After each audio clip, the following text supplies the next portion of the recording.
Hi, this is Tore from Conception. And I'm Roy. And you're listening to Heavy Demons. So, dear Tore, dear Roy, how does it feel to be back to work after so many years?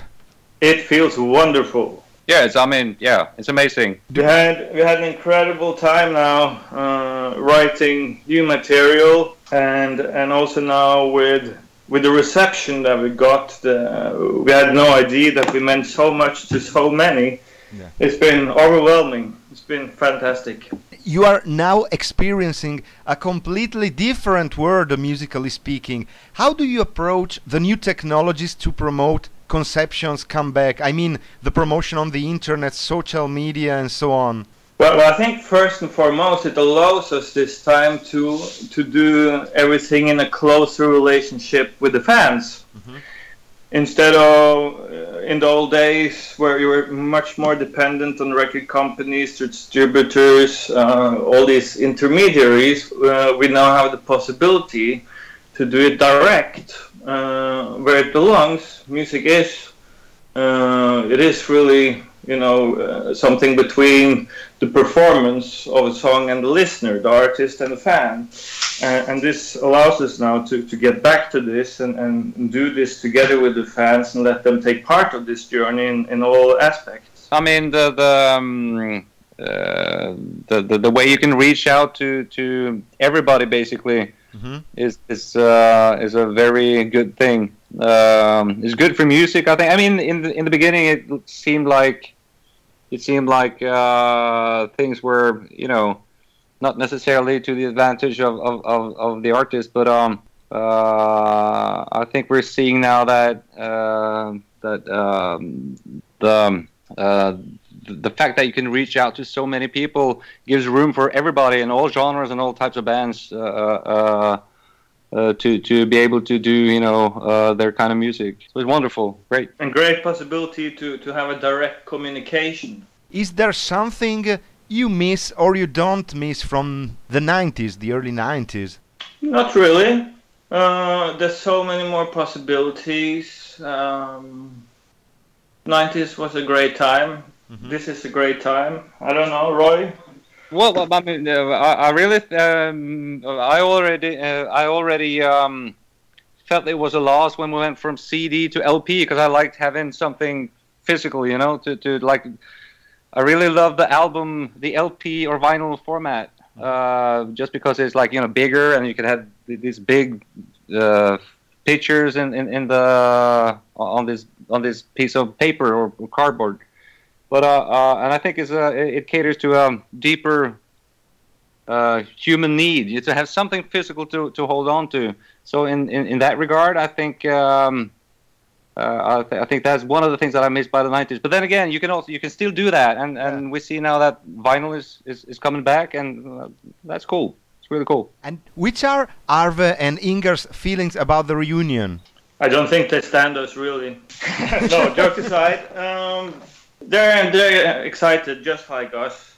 We all found together again. We've been friends all the time. We saw each other all the time, but we're all really excited and found back our magic. I think it's safe to say that they're probably at least as excited as we are. Do you have, both of you, I mean, any favorite Conception album and why?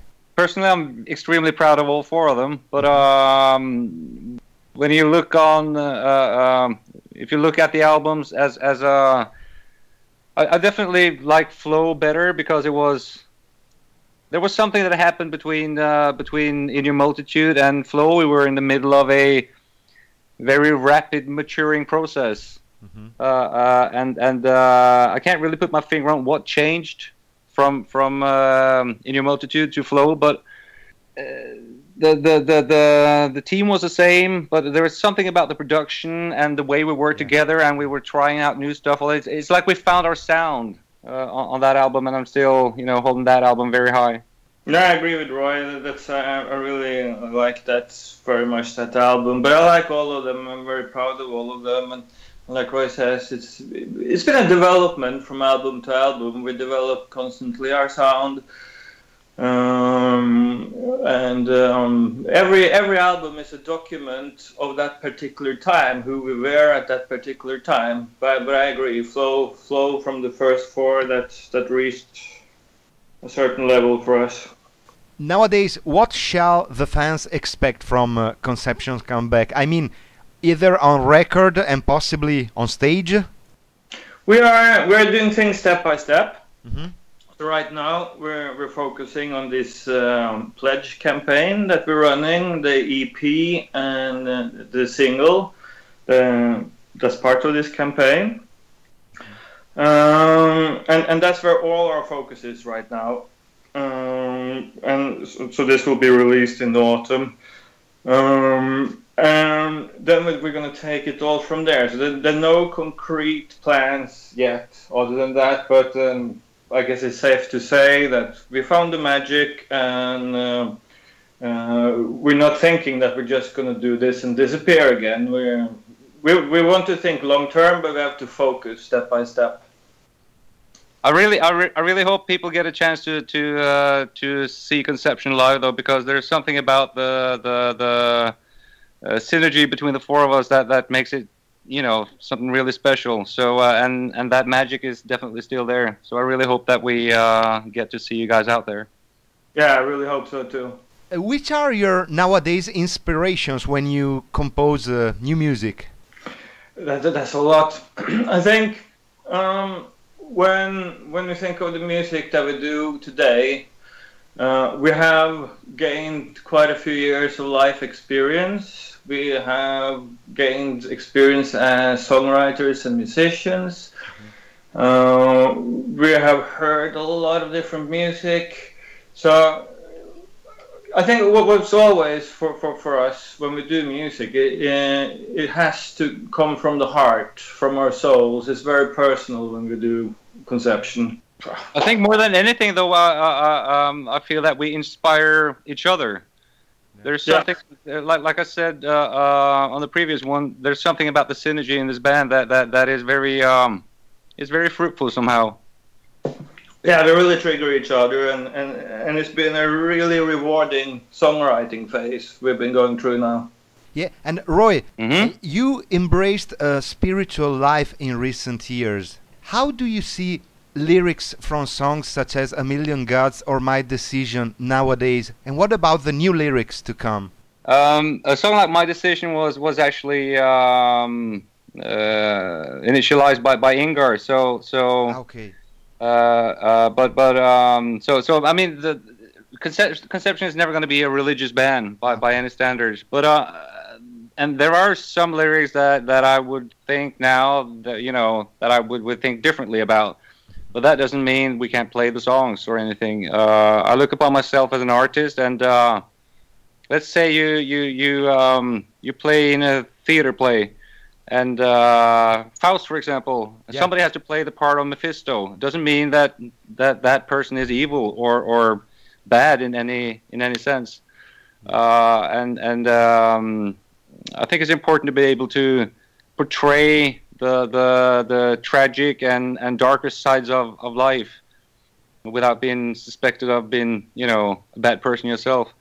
That being said, there will of course be some songs that will touch in on the themes. Anything else would be awkward, but it's not going to be a religious album, obviously. Which are your expectations and hopes for the near future with Conception? Well, now we're riding the wave of finding our creativity and all the rewards we have in doing this. Also, this very warm welcome that we got from the fans. We're setting up activities that we're doing with them. We are completing the EP. So it's pretty much to be in the now and do the most of it, and then take things as they come. Already, what we've achieved with this pledge campaign is, I mean, we didn't really know what to expect after all these years. We're of course hoping for some fuzz, and so far the response has been totally overwhelming. So we're super happy about how it's gone so far. Yeah, and could you send out like one final message and greeting to the Italian fans of Conception? Viva Italia! We're gonna come and rock you. Forza! Forza Italia! Forza Ferrari! No, well, we absolutely hope to come meet our Italian fans. We're so excited to release our new music, to present that to everyone. And like we talk about, instead of having record companies as advisors this time and intermediaries, we want to do this in close connection with the fans. So please take part of our journey. And also, as far as I remember, the Italian fans are really, really crazy. And I just hope, just stay tuned, and hopefully we're going to be playing in a venue nearby.